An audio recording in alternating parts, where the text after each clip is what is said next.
Salam dostlar. Bağda olan kitablarımı yoxlayırdım. İçindən bədii ədəbiyyat axtardım. Bir də gördüm belə bir kitab çıxdı qabağıma. Kim Kirilə, Azərbaycan Kiril əlifbasını bilirsə, oxuya biləcək. Azərbaycanın meyvə və tərəvəz bitkilərinin müalicə əhəmiyyəti. 90-cı ilin kitabıdır. Düzdür, kitab biraz bərbad günə düşüb və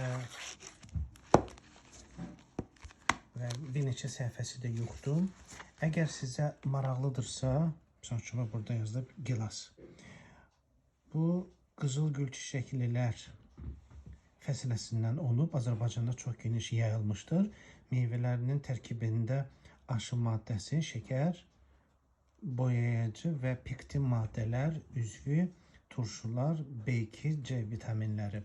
Yəni, əgər sizə maraqlıdırsa, buradan bir silsilə video çəkeyim, hər birlərini oxuyum. Şərhlərdə yazın görün, maraqlıdırsa.